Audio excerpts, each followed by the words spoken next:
Hey everybody!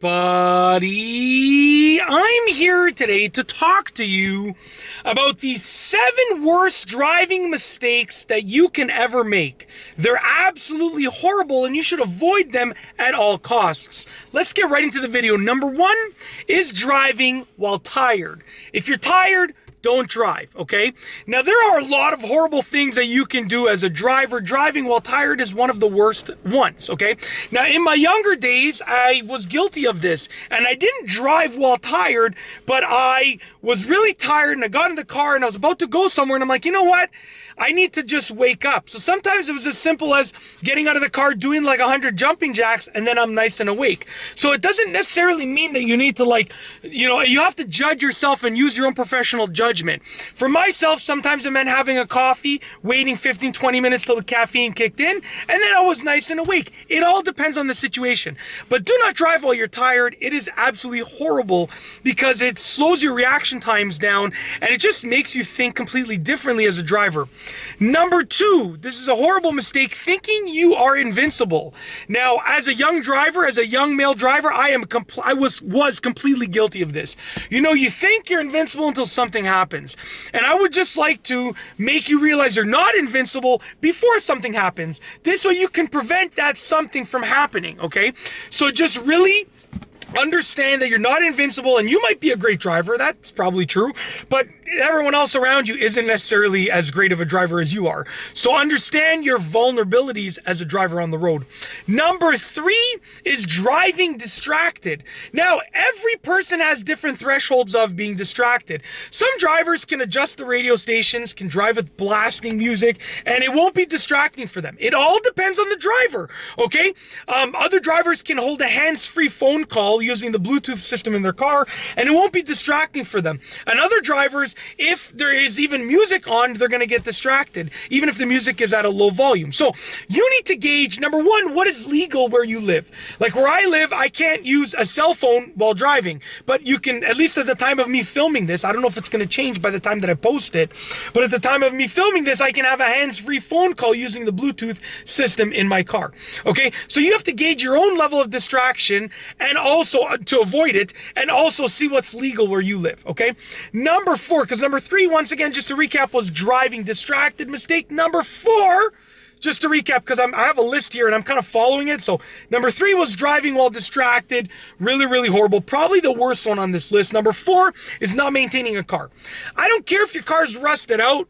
I don't care if your car doesn't look great. All of those things don't really affect its drivability. But if you haven't changed your brakes and they should have been changed 6 months ago, then that's dangerous and that's a horrible mistake. So it's not about the aesthetic of the car. My old Honda Civic, the bumpers were falling off, and that didn't affect the drivability of the car. I mean, they were secured, but they were wobbling around. But it didn't affect the safety or the drivability of the car. It just affected the aesthetic of the car.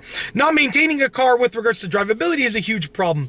Number 5, not wearing a seatbelt. Okay, let me tell you.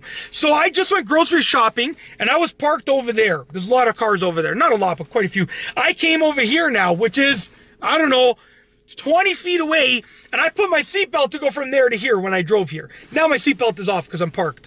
But always wear your seatbelt. Just make it a habit whenever you drive. Now, not only will wearing a seatbelt allow you, potentially save your life and prevent you from harm in the unfortunate event of an accident, hopefully that it does its job, right? But in addition, it changes the way that you drive. You see, when you don't wear a seatbelt, if you slam your brakes, you're going to be flying forward already, or you're going to be holding yourself back, which changes the way that you react as a driver.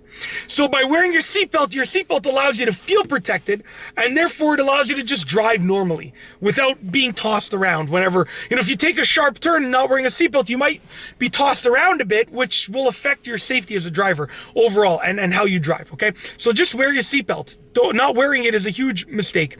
Number 6 is driving with too many passengers in the car. I can comfortably say I've never driven with more passengers than the number of seatbelts that I've had. And that's because I can't do it, with my moral conscience will not allow me to do it. Because, let's say I get into an accident, something happens to someone, that's going to be on me. Don't drive with too many passengers. Now, You have to adhere to the number of seatbelts in your car, obviously, in your vehicle, because that's probably how many passengers you can carry, I'm going to assume, but also your level of distraction. If driving with 4 other people in the car would distract me, then that's too many. So understand that it's also up to you as a driver and what you can handle. Last but not least is mistake number 7, okay, which is probably one of the worst ones as well, which is not following the road rules. Now, like, you know, there's speed limit signs, there's stop signs, and those are super duper important, but I'm more talking about the unwritten road rules, because those speed limit signs and the stop signs, I'm assuming that you follow them, but the unwritten ones, like the you know, right of way and stuff like that, I'm going to give you an example. Let's say I'm driving on a main road and someone's waiting to make a left in front of me, in front of my way of driving, and I decide I'm just going to randomly stop and let them turn. So I'm not following the rules of the right of way. I'm giving them the right of way even though they shouldn't have the right of way. So I stop and I say, go ahead. They start turning and I'm in the left lane, and in the right lane a car comes flying and boop, T-bone. Accident right there.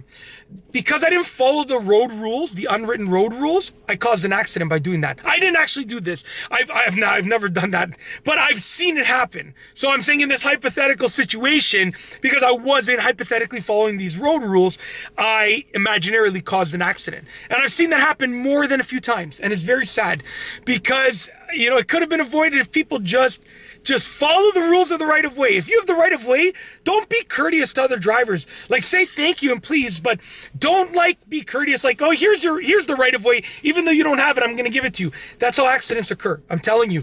Just driving is about following rules, not about being nice. Don't forget that. You should be nice, but the main concern is not being nice. The main concern is following the rules of the road. Keep that in mind, okay?